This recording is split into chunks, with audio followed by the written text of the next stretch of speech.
10, 11, 12 এবং 13 এই 3 দিনকে এই লকডাউন কর্মসূচিকে সফল করার জন্য 10 তারিখ থেকে সারা বাংলাদেশে প্রত্যেকটি বিভাগীয় শহরে এবং জেলা উপজেলায় ধারাবাহিকভাবে আমাদের এই লকডাউন কর্মসূচিকে সফল করার জন্য বিক্ষোভ মিছিল, সভা সমাবেশ, প্রতিবাদ, প্রতিরোধ এবং এমনকি মশাল মিছিল করেও এই অবৈধ দখলদারকে সরকারকে সিগন্যাল দেওয়া অনতিবিলম্বে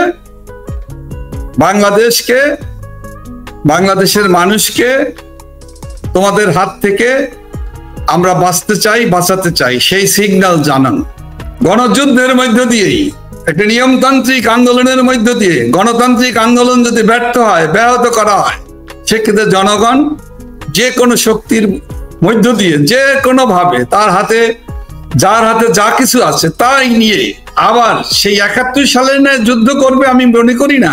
তবে তার চাইতো গণবিক্ষোভের মাত্রাটা ভিন্ন রকম হতে পারে সেই বিশ্বাস আমি আছে, এবং বাংলাদেশের মানুষ এভাবেই তৈরি হচ্ছে। লগি বৈঠা নিয়ে যেমন বাংলাদেশের মানুষ বেআইনি কার্যক্রমকে মোকাবেলা করেছে, আমাদের দেশের মানুষ লগি বৈঠার নেয় আবার যদি প্রয়োজনে লগি বইটা হাতে নিতেও বাংলাদেশের মানুষ দ্বিধা করবে না।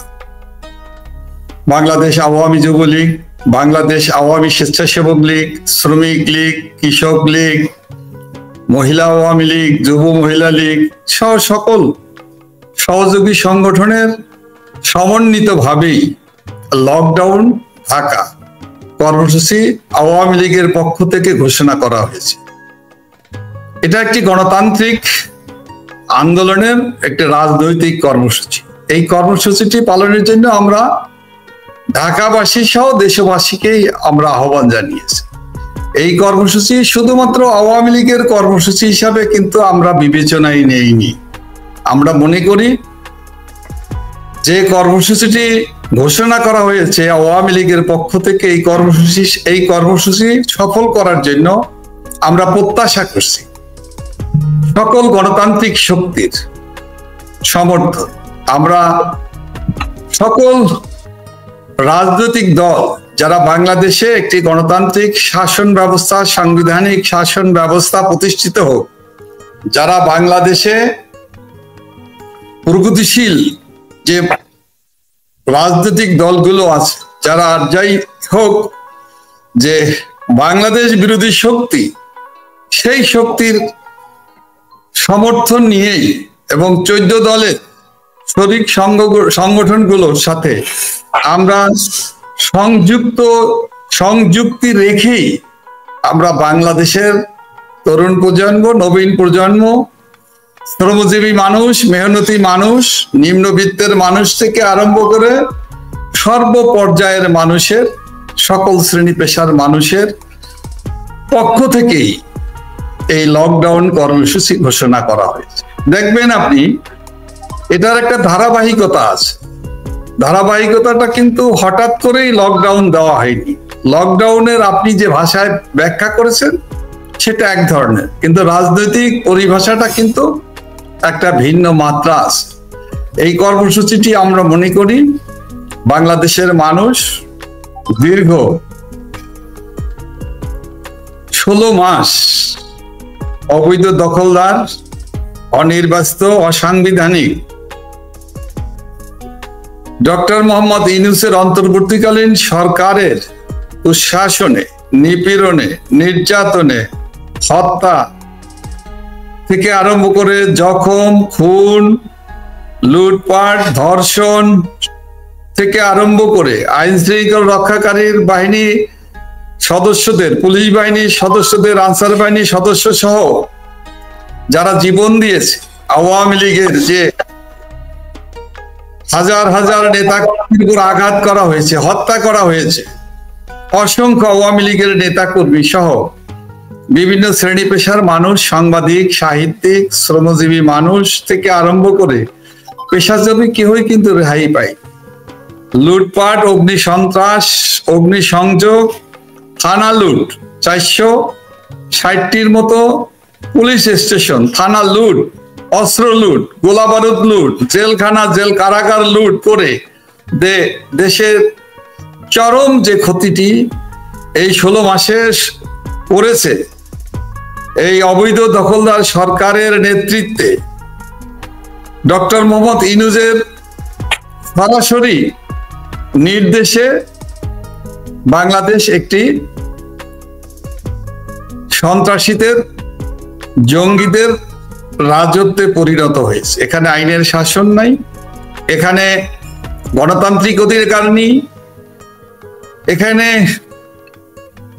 আইন শৃঙ্খলার চরম অবনতি, মানুষের বাক স্বাধীনতা নাই, কথা বলার অধিকার নাই, সাংবাদিকরা কোনো সত্য বস্তুনিষ্ঠ সংবাদ পরিবেশন করতে পারে না, সকল গণমাধ্যমে রাখা হয়েছে। আপনারা একটা বিশেষ একটা পরিস্থিতিতে আছেন। আপনারা আগে আপনারা ধরেন দেশে যখন ছিলেন আপনারা সিদ্ধান্ত নিতেন, দলীয় একটা বৈঠক হতো, বৈঠকের মাধ্যমে এগুলা কর্মসূচিগুলো নেওয়া হতো এবং কর্মসূচির প্রস্তুতি গুলো এইভাবে নেওয়া হতো। এখন এই মুহূর্তে যে অবস্থায় আছেন, সিদ্ধান্ত নেওয়ার প্রক্রিয়াটা কি এখন আপনাদের? দেখুন, আমরা সিদ্ধান্ত নেই দলের যারা কারাগারের বাইরে আছে, যারা দেশের ভিতরে আত্মগোপনে আছে, দেশের বাইরে যারা নির্বাসনে আছে, ওদের সাথে আমরা একটি যোগাযোগের মধ্য দিয়ে, সামাজিক যোগাযোগ মাধ্যম, বিভিন্ন মাধ্যমে আমরা একটা মোটামুটি একটা মতামতের ভিত্তিতেই আমরা গণতান্ত্রিক প্রক্রিয়াকে, দলের যে গণতান্ত্রিক যে ধারাবাহিকতা, দল আওয়ামী লীগ একটি গণতান্ত্রিক দল হিসেবে বাংলাদেশের একমাত্র রাজনৈতিক দল, যেই দলে আমরা সিদ্ধান্ত নেওয়ার ক্ষেত্রে বিভিন্ন পর্যায়ের নেতাদের মতামতটাকে গুরুত্ব দেওয়া হয়, তৃণমূল থেকে কেন্দ্রীয় পর্যায়ে।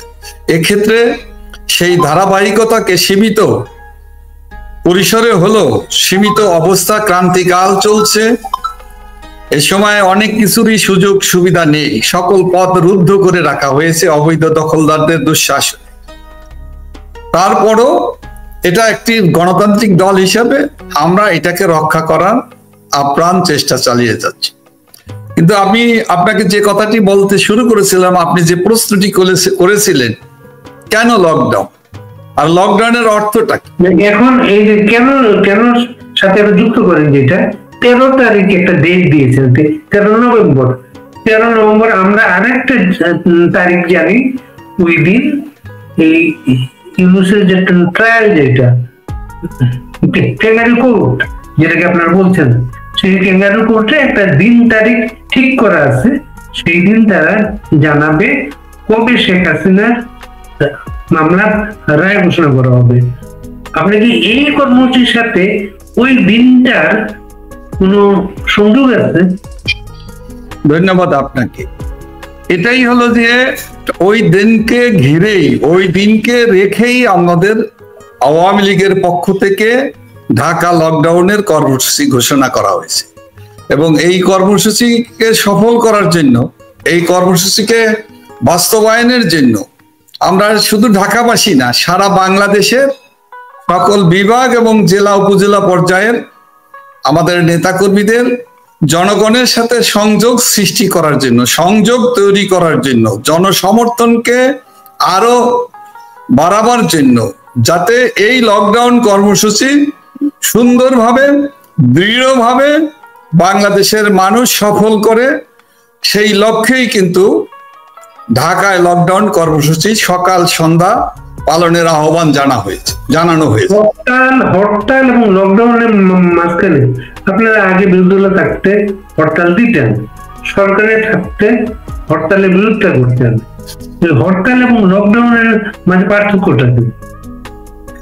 দেখুন, পরিস্থিতির পরিবর্তনের কারণে আজকে একটি ভিন্ন জটিল অবস্থার ভিতর দিয়ে একটি ক্রান্তিকাল আমরা অতিক্রম করছি।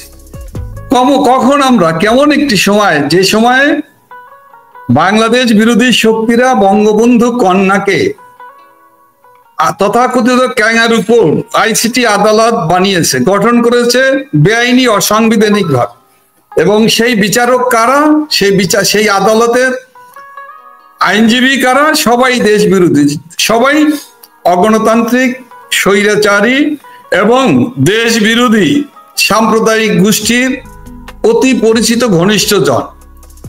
তারা কি রায় দিবেন, তারিখ ঘোষণা করেছেন, এটা কিন্তু দেশের মানুষ জানে। ক্যাঙ্গারু কোর্টে যে ক্যামেরা ট্রায়াল শুরু করেছে, সেখানে কারা বঙ্গবন্ধু কন্যা, জাতির পিতার কন্যার বিপক্ষে রায় দিবে। সেই রায়ে আওয়ামী লীগেরও নেতৃবৃন্দকে একই সাথে এই ক্যাঙ্গারু কোর্ট থেকে তারা রায় দেওয়ার তারিখ ঘোষণা করবে। এটা বাংলাদেশের মানুষ মেনে নেয়নি, এটা বাংলাদেশের মানুষ মানবে না, মানারও কোনো কারণ নেই। এবং আরেকটি কথা আমি বলে রাখা ভালো, যেটা আওয়ামী লীগের নেতাকর্মীরা জানে, বাংলাদেশের মানুষও বিশ্বাস করে, এই ক্যাঙ্গারু কোর্টে রায় যাই দেখ না কেন, এই রায়ের কোনো কার্যকারিতা নাই। এই রায় কখনই বাস্তবায়ন করা, কখনই এই অবৈধ দখলদার, এই লুটেরা, দুর্নীতিবাজ ক্যাঙ্গারু কোর্টের যারা আদালত সাজিয়েছে, এই সরকার, এই অবৈধ সরকারের এই আদালতের রায় কখনোই বাস্তবায়ন হবে না, বাংলাদেশের মানুষ মানবে না এবং মানার কোনো কারণ নেই। তারপরও মানুষের প্রশ্ন, কেনই এই নাটক, এই ক্যাঙ্গারু কোর্ট বানানো হবে, এর প্রয়োজনটা কি ছিল? কেন ডক্টর মোহাম্মদ ইউনূস উনি অন্তর্বর্তীকালীন সরকারের প্রধান হয়ে, কেন উনি প্রতিহিংসার বশবর্তী হয়ে, প্রতিহিংসা চরিতার্থ করার জন্য তিনি এই আদালত করেছে? এই আদালতের বিপক্ষে, এই আদালতের কার্যক্রমের বিপক্ষে এবং এই দখলদার সরকার, ইউনূস সরকারের বিপক্ষে বাংলাদেশের মানুষ যে ক্ষোভ প্রকাশ করবে, নিন্দা জানাবে, প্রতিবাদ জানাবে, এবং এই ক্যাঙ্গারু কোর্টের বিরুদ্ধে মানুষের জনমত প্রকাশ করার জন্যই এই রাজনৈতিক কর্মসূচিটি ঘোষণা করা হয়েছে। এই কর্মসূচি বাস্তবায়নের ভিতর দিয়ে, সফলতার মধ্য দিয়ে সারা দেশের মানুষ কিন্তু ধিক্কার জানাবে, প্রতিবাদ জানাবে। বন্ধ থাকবে এই দিনটা, এটা কিন্তু দখলদার ইউনূসের দ্রুত অপসারণের দাবিতে। যত দ্রুত দখলদার এই অসাংবিধানিক সরকার, দেশ বিরোধী সরকার যত দ্রুত বিদায় হবে, তত দ্রুত সকল বাংলাদেশের শান্তি, সম্প্রীতি, স্থিতিশীলতা ফিরে আসবে। এই কারণে এই আন্দোলনের মূল টার্গেট হলো এই আদালতের প্রতি ঘৃণা এবং এই আদালতের প্রতি কোনো আস্থা নেই বাংলাদেশের মানুষ, সেটা প্রকাশ, এবং এই প্রকাশের মধ্য দিয়ে যত দ্রুত ইউনূসের বিদায় হবে, যত দ্রুত তিনি পদত্যাগ করবেন, তত দ্রুতই বাংলাদেশের মঙ্গল হবে, বাংলাদেশের মানুষের মঙ্গল হবে। জি, আপনি যে প্রশ্নটা, এই দিনটাতে 13 নভেম্বর হরতালের মতোই কি কি বন্ধ থাকবে, কি কি বন্ধ থাকবে না? ঢাকা লকডাউনের দিন ঢাকা সিটিতে অফিস, আদালত, দোকান পাট থেকে আরম্ভ করে সকল কার্যালয়, সকল ধরনের কার্যক্রম এদিন বন্ধ থাকবে। এদিন মানুষ এই আদালতের কার্যক্রমের প্রতি প্রতিবাদে মানুষ তাদের কাজকর্ম ছেড়ে এদিন আমরা আহ্বান জানাবো, আমরা আহ্বান জানিয়েছি ইতিমধ্যে, সেদিন রাস্তায় মানুষ বেরিয়ে আসবে।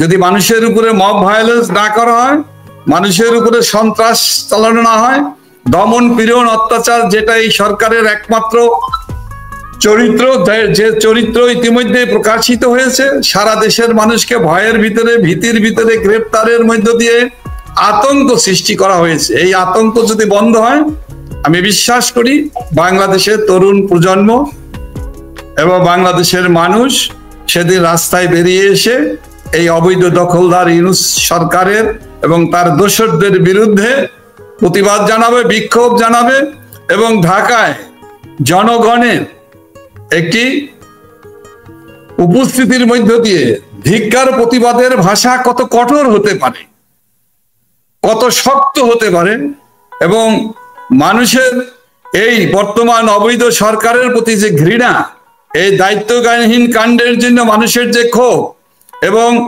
অন্যায় কার্যক্রমকে, সন্ত্রাসীদেরকে, জঙ্গিদেরকে এবং বাংলাদেশ বিরোধী আইএস এর এজেন্টদেরকে বাংলাদেশকে দখল দিয়ে দেওয়ার জন্য, বাংলাদেশের মানুষের অধিকার, বাংলাদেশের মানুষের স্বাধীনতা, সার্বভৌমত্ব, অখণ্ডতা এটা নষ্ট করার জন্য যেই ব্যক্তিটি সবচাইতে নেতিবাচক ভূমিকা পালন করছে, তার হাত থেকে বাংলাদেশ, বাঙালি জাতি বাঁচতে চায়, এবং সেটা হলো দখলদার ইউনূস। এবং তার বিদায়ের জন্য বাংলাদেশের মানুষ প্রতিটি মুহূর্ত তারা অপেক্ষা করছে। তারা চায় না যে আর যতদিন থাকবে এই দখলদার সরকার, ততই বাংলাদেশের ক্ষতি হবে, বাংলাদেশের মানুষের ক্ষতি হবে, বাংলাদেশের সার্বভৌমত্ব, স্বাধীনতা, বাংলাদেশের মানুষের অধিকার, বাংলাদেশের মানুষের সম্ভাবনাকে ধ্বংস করাই যার একমাত্র চিন্তা, যার একমাত্র কাজ। সেই দখলদার সরকারের বিদায়ের জন্য সেদিন ঢাকায় লকডাউন কর্মসূচি পালনের জন্য বাংলাদেশের মানুষের প্রতি, আওয়ামী লীগের নেতাকর্মীদের প্রতি সহ সকল মানুষের প্রতি আওয়ামী লীগের পক্ষ থেকে এই আহ্বান জানানো হয়েছে। স্বরাষ্ট্র উপদেষ্টা এবং দেশ সচিব দুইজন এর মাঝে জানিয়েছেন এই কর্মসূচি প্রতিহত করার জন্য তারা সব ধরনের ব্যবস্থা নিলেন, সেই নির্দেশ দেওয়া হয়েছে। দেখুন, সরকারের অবৈধ উপদেষ্টা পরিষদ এবং তার সাথে তার প্রেস সচিব, আমি নাম উচ্চারণ করতে চাই না, ইতিমধ্যেই তিনি একটা বিশেষণে ব্যাপকভাবে পরিচিতি লাভ করেছে, ডাস্টবিন। আমি সেই জায়গায় দাঁড়িয়ে আমি বলতে চাই, সবসময়ই তারা এই ধরনের রাষ্ট্রযন্ত্রকে ব্যবহার করে। রাষ্ট্রের জনগণ, রাষ্ট্রের মালিক হলো জনগণ, সেই জনগণকে তারা ভয় দেখায়। এবং একটি মানুষেরও যে অধিকার আছে কথা বলার, একজন মানুষের অধিকার আছে মত প্রকাশে, সে সংখ্যায় কম হোক আর বেশি হোক, তাকে দমন করা, তাকে ভয় দেখানো, তাকে হুমকি দেওয়া, এটা নজিরবিহীন। এটা বিশ্বের কোথাও এটা ঘটেনি, কিন্তু বাংলাদেশে এই অবৈধ দখলদাররা তারা এটা চালিয়ে যাচ্ছে। আজকে এই অবৈধ দখলদাররা ইতিমধ্যেই গ্রেপ্তার করার জন্য হুমকি দিচ্ছে, ভয় দেখাচ্ছে, এবং দেশের মানুষকে, বিশেষ করে যারা আন্দোলন সংগ্রাম, গণতান্ত্রিক অধিকার ফিরে পাওয়ার জন্য কথা বলে, সেই মানুষদেরকেও এরা হুমকি দেয়। এরা গণতন্ত্রের কথা বলে কিন্তু স্বৈরাচারী আচরণ করে, গণতন্ত্রের কথা বলে অগণতান্ত্রিক কার্যক্রম যা আছে সবগুলো কিছুই, তাদের সব কার্যক্রমেই বিবেচনা নিলে দেখা যাবে একজন ফ্যাসিস্ট, অর্থাৎ ফ্যাসিস্ট সরকাররা, যে ফ্যাসিজমের যে জনক, যে হিটলার, কি মুসলিম, তাদের চাইতো জঘন্য জনকে পরিণত হয়েছে ডক্টর মোহাম্মদ ইউনূস এবং তার দোসর।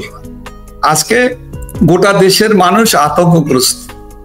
আমরা প্রতিদিনই দেখি রাষ্ট্রযন্ত্রকে ব্যবহার করে ঘোষণা দেয়, গ্রেপ্তার করা হবে, ডেভিল হান্ট পরিচালনা করা হবে, ডেভিলদের গ্রেপ্তার না করে আওয়ামী লীগের নেতা কর্মীদের গ্রেপ্তার করা হয়, ডেভিলদের গ্রেপ্তার না করে, সন্ত্রাসীদের গ্রেপ্তার না করে, খুনিদের গ্রেপ্তার না করে, লুটেরাদের গ্রেপ্তার না করে আওয়ামী লীগের শান্তিপূর্ণ, ছাত্রলীগের শান্তিপূর্ণ গণতান্ত্রিক শক্তি পূজারী দল হলো বাংলাদেশ আওয়ামী লীগ, যার জন্ম থেকে অনেকের জানার খুব আগ্রহ যে লকডাউনে যদি বাধা দেওয়া হয়, লকডাউনে আপনাদের কোনো নাম টেনে আপনি কর্ম করতে যদি না দেয় তারা, আপনারা তখন কি নতুন কি কর্মসূচি চিন্তা করেন আপনারা? দেখুন, লকডাউন কর্মসূচি একটা গণতান্ত্রিক কর্মসূচি, গণতান্ত্রিক আন্দোলনকে গণবিস্ফোরণে, গণ অভ্যুত্থানে আমরা পরিণত করতে চাই, এবং বাংলাদেশের মানুষ অধীর আগ্রহে সেই আন্দোলনকে শরিক হওয়ার জন্য প্রস্তুত। যখনই মানুষের উপর আঘাত আসবে, মানুষ কিন্তু পাল্টা আঘাত করবে, প্রতিঘাত করবে, এটাই মানুষের নেচার। আওয়ামী লীগকে নিষিদ্ধ করে বাংলাদেশের সবচাইতে বৃহত্তম এবং জনপ্রিয় রাজনৈতিক দলকে নিষিদ্ধ করে সাংগঠনিক কার্যক্রমকে বন্ধ করে তারা মনে করে থাকে, যারা এই দোসররা, এই অবৈধ দখলদাররা ভেবেছে যে বাংলাদেশের মানুষকে দমিয়ে রাখবে, বাংলাদেশের মানুষ প্রতিবাদ করবে না। কিন্তু দেখেন, ইতিমধ্যেই বাংলাদেশের মানুষের প্রতিবাদের ভাষা, প্রতিবাদের যে তাদের যে কর্মকাণ্ড বিভিন্নভাবে প্রকাশিত হচ্ছে। মানুষ জেগে উঠছে, মানুষ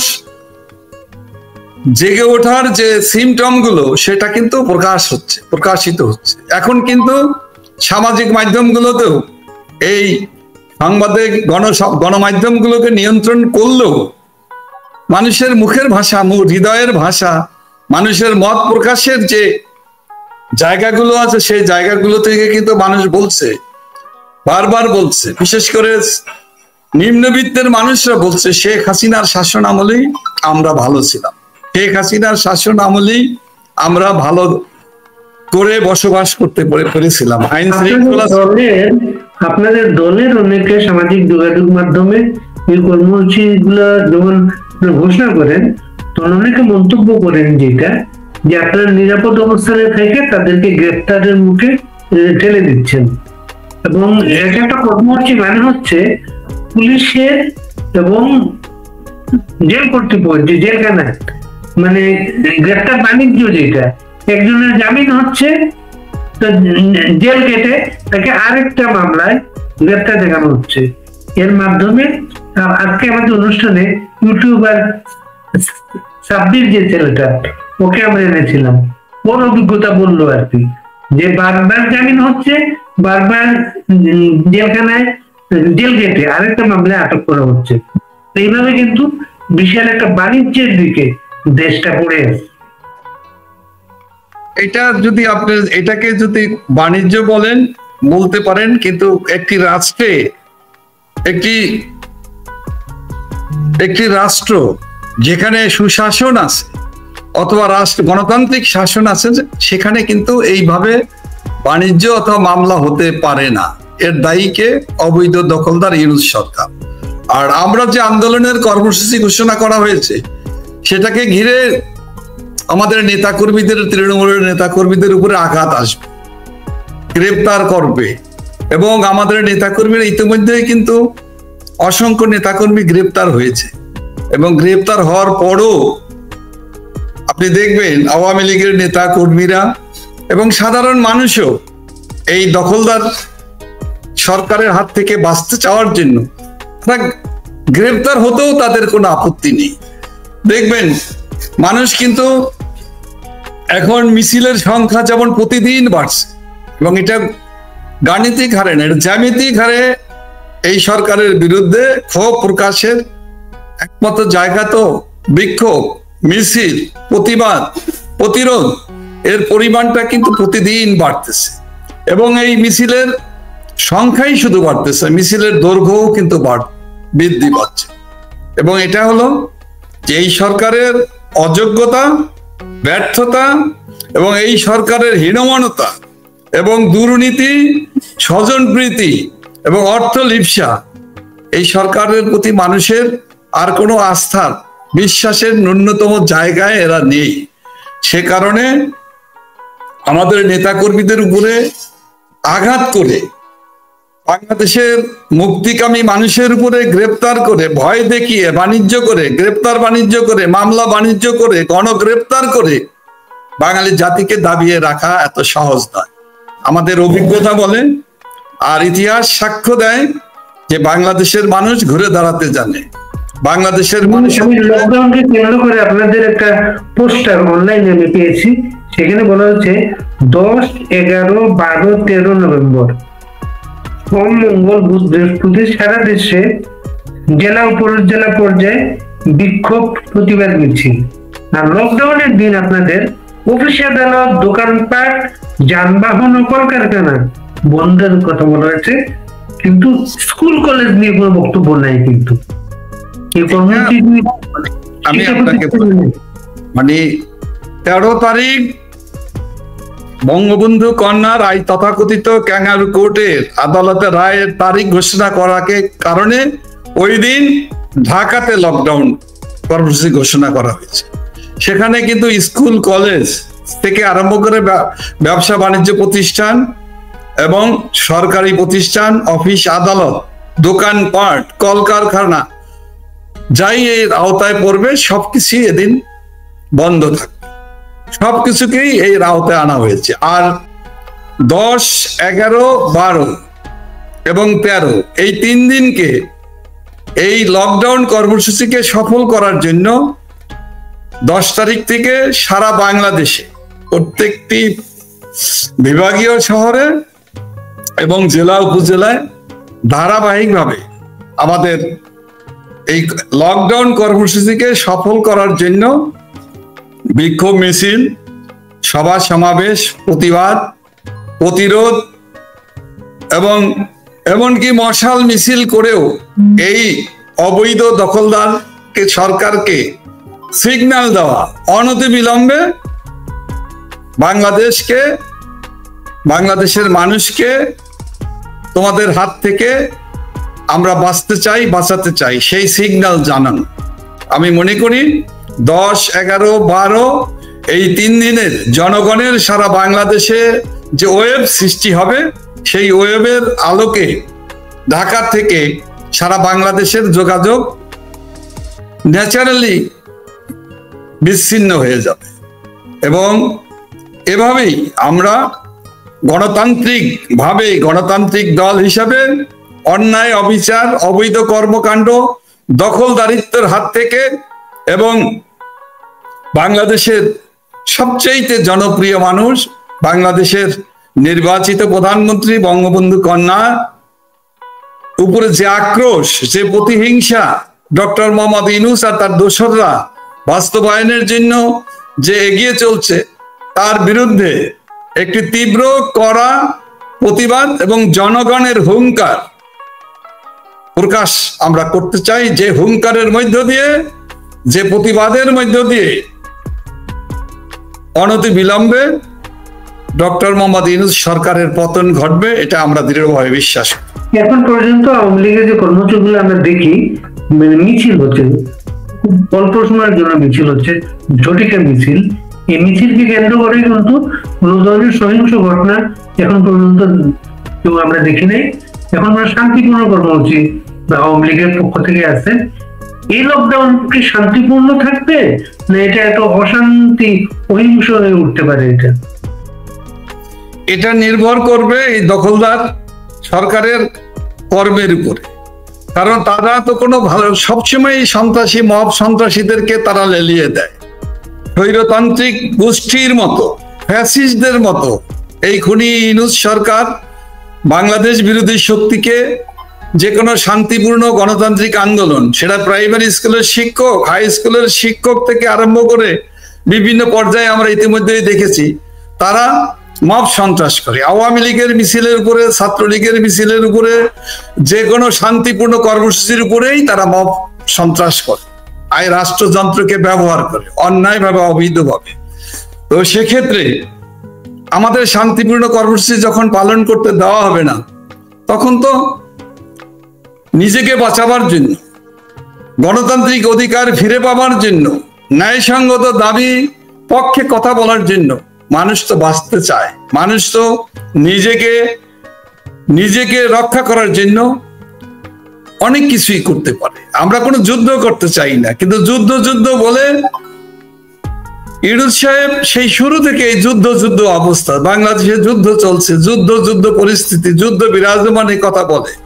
এই উনি কি যুদ্ধ বলতে চাচ্ছে আমরা জানি না, তবে বাংলাদেশের মানুষ এখন বিশ্বাস করে এটি গণযুদ্ধের মধ্য দিয়েই, একটা নিয়মতান্ত্রিক আন্দোলনের মধ্য দিয়ে, গণতান্ত্রিক আন্দোলন যদি ব্যর্থ হয়, ব্যাহত করা হয়, সেক্ষেত্রে জনগণ যে কোনো শক্তির মধ্য দিয়ে, যে কোনো ভাবে তার হাতে যার হাতে যা কিছু আছে তাই নিয়ে আবার সেই 71 সালে যুদ্ধ করবে আমি মনে করি না।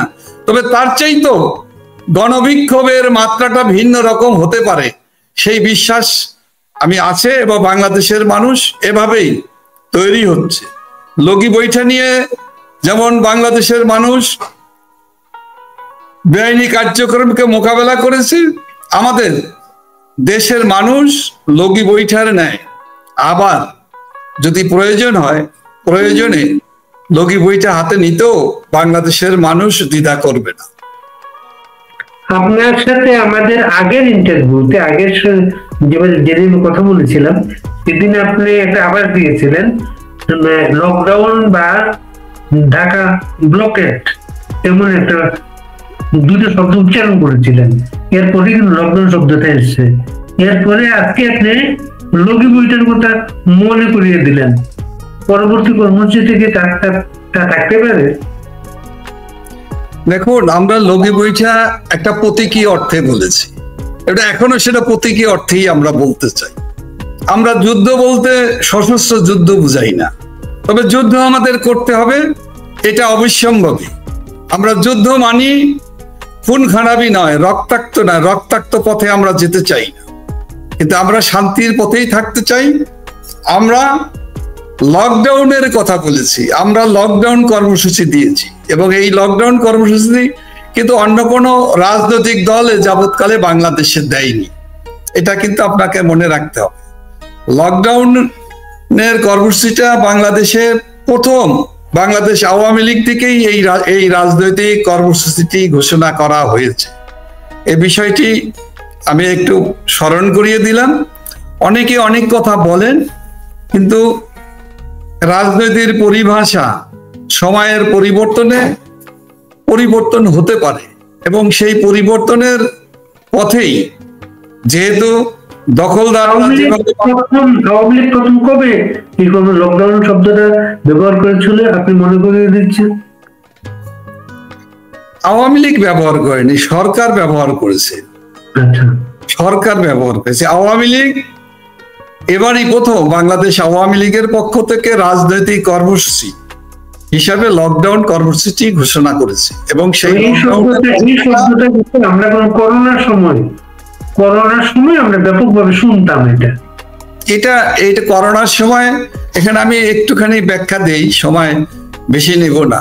করোনার মহামারী, করোনা ভাইরাস জীবন হানি করছে, দেশ সেটা কোনো দেশ না, সারা পৃথিবীতে ছড়িয়ে পড়েছিল। তার থেকে রক্ষার জন্য আমার মনে হয় বর্তমান অবৈধ দখলদার সরকার করোনা ভাইরাসের চাইতেও ভয়ঙ্কর, কারণ দেশটাকে গিলে ফেলছে। দেশের অর্থনীতি, দেশের সামাজিক শৃঙ্খলাবোধ, পারস্পরিক শ্রদ্ধাবোধ সবকিছুকে ধ্বংস করে ফেলছে। এটা হলো করোনার চাইতেও বড় মহামারী। এই মহামারী থেকে দেশের মানুষকে রক্ষা করার জন্য আমরা লকডাউন কর্মসূচিটি আওয়ামী লীগের পক্ষ থেকে রাজনৈতিক কর্মসূচি হিসাবে এটা ঘোষণা করা হয়েছে। কোনো দ্বন্দ্ব নেই। অন্য কোনো রাজনৈতিক দলকে আমরা অনুসরণ করি নাই। আর কোনো ভালো কিছু থাকলে, অনুসরণ করার মতো কোনো ভালো কর্মসূচি যদি থাকে সেটা তো গ্রহণ করা যেতেই পারে, কিন্তু এই কর্মসূচি আওয়ামী লীগের প্রথম, বাংলাদেশের প্রথম রাজনৈতিক দল হিসাবে এটা কর্মসূচি এটা ঘোষণা করা হয়েছে। আমার মনে হয় পৃথিবীতে প্রথম বাংলাদেশ আওয়ামী লীগই একমাত্র রাজনৈতিক গণতান্ত্রিক রাজনৈতিক দল, সেই দলটি লকডাউন কর্মসূচি ঘোষণা করেছে, এবং এই কর্মসূচির সাথে বাংলাদেশের মানুষের সহমত আছে। সেটা আগামী 13 তারিখে এটা প্রমাণিত হবে বলে আমি বিশ্বাস করি, দৃঢ়ভাবে বিশ্বাস করি। আমি আরেকটা বিষয় আপনাদের দিয়ে যাই, সেটা আমরা নিউজে দেখেছি যে সেনাবাহিনীর একটা অংশ, বড় অংশ ইয়া থেকে বাইরের ডিউটি থেকে ব্যারাকে ফেরত নেওয়া হচ্ছে। সারা দেশে আপনাদের নেতা কর্মীরা যে গ্রেফতারের শিকার হচ্ছেন, হয়রানির শিকার হচ্ছেন, সেনাবাহিনী প্রত্যাহারের পরে কি পরিস্থিতি উন্নতি হতে পারে? দেখুন, সেনাবাহিনী থাকাকালীন অবস্থাতেই তো আমাদের নেতাকর্মী, সাধারণ মানুষ, ব্যবসায়ীরা সকলেই কিন্তু ক্ষতিগ্রস্ত হয়েছে। রক্ষা করার জন্য যেভাবে মানুষের প্রত্যাশা, সেই প্রত্যাশা কিন্তু পূরণ হয়নি। এই প্রত্যাশা কেন পূরণ হয়নি এর জবাব কিন্তু অন্তর্বর্তীকালীন সরকারের প্রধান ডক্টর মোহাম্মদ ইউনূসকেই দিতে হবে একদিন। আর যারা এই সেনাবাহিনী তাদের ব্যারাকে ফিরে যাবে, এটা তো খুবই সাধারণ। একটি দেশের সেনাবাহিনী আমাদের জাতীয় প্রতিষ্ঠান এবং এটা প্রাচীনতম কাল থেকেই সেনাবাহিনীর প্রতি আলাদা সম্মান ও মর্যাদা রাষ্ট্রীয়ভাবেই দেওয়া হয়, এটা নতুন কিছু না। সেই প্রতিষ্ঠানটি তার দায়িত্ব পালন করবে ব্যারাকে থেকে, সেনা আইনে, আমরা সেটা বিশ্বাস করি। তো আমাদের গর্বিত সেনা বাহিনীকে আজকে যারা প্রশ্নবিদ্ধ করছে, আজকে যারা বিভিন্নভাবে তাদেরকে খাটো করার জন্য বিভিন্ন ধরনের বক্তব্য, বিবৃতি, হুঙ্কার দিচ্ছে, এর কোনোটাই বাঞ্ছনীয় নয়। এটা বাংলাদেশের মানুষ এটা প্রত্যাশা করে না। বাংলাদেশের মানুষ বিশ্বাস করে সেনাবাহিনী একটি প্রফেশনাল, একটি জাতীয় প্রতিষ্ঠান, তার পেশাদারিত্ব, দক্ষতা বাংলাদেশের মানুষের জন্য, বাংলাদেশের স্বাধীনতা, সার্বভৌমত্বের অতন্দ্র প্রহরী হিসাবে এই প্রতিষ্ঠানটি দায়িত্ব পালন করবে আন্তর্জাতিকভাবে সারা দুনিয়াতে। দেশে আরেকটা পরিস্থিতি, দেশে আপনারা যাদের মাধ্যমে মব সন্ত্রাসের শিকার হচ্ছিলেন আপনার নেতা কর্মীরা, সেই শক্তিগুলো ইলেকশনের দিকে, ইলেকশনে ব্যস্ত হয়ে গেছে। কে কোথায় নমিনেশন পাচ্ছেন, কে কোথায় নমিনেশন পাবেন, এগুলো নিয়ে ব্যস্ত হয়ে যাচ্ছেন। আপনারা যেহেতু মূল ইয়েতে নাই, আপনারা অন্য জায়গায় আছেন। সেটা এই ইলেকশন নিয়ে ব্যস্ত হয়ে যাওয়ার সুযোগে আপনাদেরকে রাজনৈতিক ক্ষেত্র নতুন একটা অবয়ব নিতে পারে। রাজনীতির জায়গায় থাকবে, রাজনীতিবিদরা রাজনীতি করবে, বিরাজনীতিবিদরা বিরাজনীতিকরণ করার চেষ্টা করবে, কিন্তু তারা ব্যর্থ হবে। একটি উত্তর। আরেকটি বিষয় হলো আওয়ামী লীগকে বাদ দিয়ে, আওয়ামী লীগের মতো জনপ্রিয় এবং বাংলাদেশের সর্ববৃহত্তম দল এবং এখনো বিভিন্ন বিবেচনায়, বিভিন্ন জরিপে যার জনপ্রিয়তা জনগণের বিবেচনায় আমরা দেখেছি, আমরা বিভিন্ন জরিপ আমরা দেখেছি, আমরা স্টাডি করেছি, তাতে প্রায় 60% কাছাকাছি জনমত এখনো আওয়ামী লীগের পক্ষে। আওয়ামী লীগের সভাপতি বঙ্গবন্ধু কন্যা শেখ হাসিনার পক্ষে মানুষের আস্থা, বিশ্বাস, ভালোবাসা। সেক্ষেত্রে আওয়ামী লীগকে বাদ দিয়ে যে নির্বাচন হবে, সেই নির্বাচন অর্থবহ নির্বাচন হবে না, সেই নির্বাচন গ্রহণযোগ্য নির্বাচন হবে না, সেই নির্বাচন হওয়ার কোনো নমুনাও বাংলাদেশে কিন্তু এখন পর্যন্ত আমরা দেখতে পাচ্ছি না। কারণ নির্বাচন করতে হলে যে একটি অন্তর্ভুক্তিমূলক নির্বাচন হওয়া প্রয়োজন, যেখানে সকল দলের অংশগ্রহণ করা দরকার, সুযোগ থাকতে হবে, এবং অংশগ্রহণমূলক নির্বাচন এবং জনগণের প্রত্যাশা পূরণের, জনগণের প্রত্যাশার সাথে আন্তর্জাতিক দুনিয়ার সাথে, গণতান্ত্রিক শক্তির সাথে, সংবিধানের সাথে যে সামঞ্জস্য, সেই সামঞ্জস্যতার বাইরে গিয়ে যে নির্বাচনের স্বপ্ন দ্বারা দেখছে, তারা কি স্বপ্ন দেখছে, এটা অলীক যে স্বপ্ন, সেই স্বপ্ন পূরণ হওয়ার কোনোই সম্ভাবনা আছে বলে আমরা মনে করি না। বরঞ্চ এটাকে দেশের মানুষকে 5ই আগস্ট যেভাবে প্রতারিত করা হয়েছিল, প্রতারিত করে যে ধ্বংসের পথে দেশটাকে নিয়ে যাওয়া হয়েছে, আমি মনে করি এখনো এর চেয়ে বড় ক্ষতি করার জন্য এই একই ধরনের প্রতারণার ফাঁদ ফেলা হয়েছে, যেখানে বাংলাদেশ আওয়ামী লীগ এবং আওয়ামী লীগের নেতা কর্মী, ভোটার, বাংলাদেশের গণতান্ত্রিক চেতনায় সমৃদ্ধ, অসাম্প্রদায়িক চেতনায় সমৃদ্ধ প্রগতিশীল মানুষরা, ছাত্র সমাজ, তরুণ সমাজ, এমনকি সুশীল সমাজ, বিভিন্ন শ্রেণী পেশাজীবীরা এই নির্বাচনকে মানবে না, এই নির্বাচনে ভোট দিতে যাবে না, ভোট কেন্দ্রে যাবে না, ভোট হওয়ারও কোনো সুযোগ আছে বলে এখন পর্যন্ত বাংলাদেশের মানুষও মনে করে না। এবং যারা রাজনৈতিক বিশ্লেষক, যারা গবেষক, রাষ্ট্রবিজ্ঞানী থেকে আরম্ভ করে বাংলাদেশের বিভিন্ন প্রতিষ্ঠানে, বিভিন্ন রাষ্ট্রীয় প্রতিষ্ঠান থেকে আরম্ভ করে আন্তর্জাতিক প্রতিষ্ঠানগুলো যারা বাংলাদেশের দিকে দৃষ্টি রাখছে তারাও কিন্তু এমনটা ভাবে না। সেক্ষেত্রে এই নির্বাচন নিয়ে এবং নির্বাচনের পরবর্তী কি হবে এটা নিয়ে আওয়ামী লীগের নেতা কর্মীদের ভাবনা নাই। ভাবনা একটাই, যত দ্রুত এই অবৈধ দখলদার সরকারকে বিদায় করে নতুন করে আমাদের আবার স্বপ্ন যাত্রা, ঘুরে দাঁড়াবার যাত্রা, মানুষের অধিকার প্রতিষ্ঠার সংগ্রামে আমরা আবার ঐকান্তিক ভাবে সকলে মিলে কাজ করবো দেশের রত্ন শেখ হাসিনার। তফসিল ঘোষণার আগেই বিএনপি যে মনোনয়ন ঘোষণা করেছে, এটাকে আপনারা কিভাবে দেখেন? দেখুন, এ ধরনের অতীতের ইতিহাস আছে, সাক্ষ্য আছে। মনোনয়ন বাণিজ্যটা কারা বাংলাদেশে শুরু করেছে, এটার একটা প্রাতিষ্ঠানিক রূপ কিভাবে হয়েছে এটা ব্যাখ্যা করে বলার কোনো অবকাশ রাখে না। তবে আমি একটি কথাই শুধু বলবো যে পৃথিবীর ইতিহাসে, গণতান্ত্রিক নির্বাচনের ইতিহাসে মনোনয়নপত্র দাখিলের তারিখের ঠিক নেই, তার আগেই মনোনয়ন সিদ্ধান্ত দিয়ে দেওয়া হলো। এর মানেটা কি?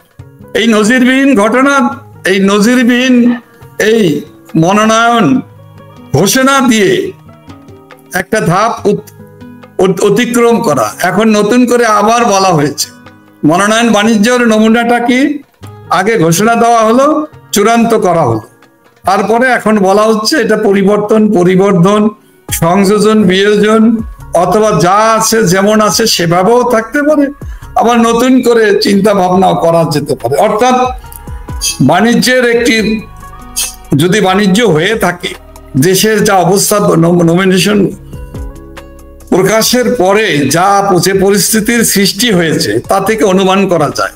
এখন আবার নতুন অনুমান, নতুন পথে নতুন একটি কৌশল অবলম্বন করা হলো, তার পরিণতিও যে মনোনয়ন বাণিজ্য হবে না এই কথার গ্যারান্টি তো আমি কিভাবে দেব? এটা আগামী দিনে বাংলাদেশের বিদগ্ধ জনতা এবং মানুষেরাই এবং সুশীল সমাজ এবং বোধধারাই এর বিবেচনা করবে। এ বিষয়ে তারা তাদের অভিমত দিয়ে জাতিকে উপকৃত করবে, এটাই আমার দৃঢ় বিশ্বাস। আপনাদের তো ইলেকশন করার কোনো বিন্দুমাত্র সম্ভাবনা দেখা যাচ্ছে না। তা আপনারা কি নির্বাচন বর্জনের ঘোষণা দেবেন না প্রতিহত করার ঘোষণা দেবেন? যে নির্বাচনে জনগণের অংশগ্রহণ থাকবে না, যে নির্বাচনে বাংলাদেশ আওয়ামী লীগের অংশগ্রহণ করার সুযোগ দেওয়া হবে না, যে নির্বাচনে বাংলাদেশের মানুষের মতামত প্রকাশের সুযোগ থাকবে না, সেই নির্বাচনে বাংলাদেশের মানুষ ভোট দিতে যাবে না। আওয়ামী লীগের নেতাকর্মীরা, ভোটাররা, সমর্থকরা যেমন ভোট দিতে যাবে না, সেই ভোট কেন্দ্রে যাবে না, ভোট দিবে না।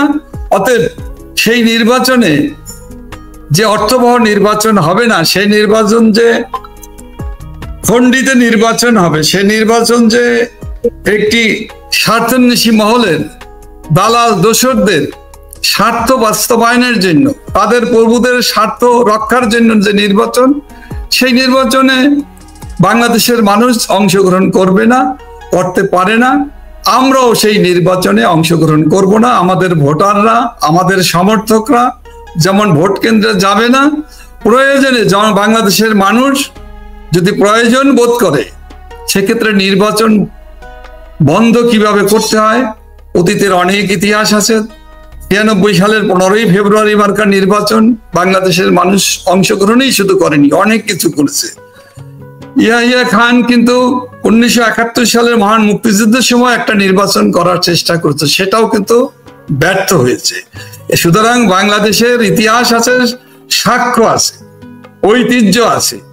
চাইলেই অন্যায় করে অথবা ক্ষমতা বল প্রয়োগ করে, শক্তি প্রয়োগ করে বাংলাদেশের মানুষের মতকে, বাংলাদেশের মানুষের স্বাধীনতা, সার্বভৌমত্ব, মৌলিক অধিকার, ভোট প্রয়োগের অধিকার, নির্বাচনে দাঁড়াবার অধিকার বঞ্চিত করে কেউ নির্বাচন করা এত সহজ না, এটা সম্ভব নয়। ধন্যবাদ। প্রথম আলো সম্পাদক একটা লেখায় লিখেছেন, সাবেক প্রধানমন্ত্রী শেখ হাসিনা প্রথম আলোর বিরুদ্ধে সংসদে বক্তব্য রেখেছিলেন, তিনি আজকে দেশ ছাড়া এবং তারা এই যে মন্তব্যটা প্রথম আলো সম্পাদকের, কোন মন্তব্য করবেন এটা নিয়ে আপনার?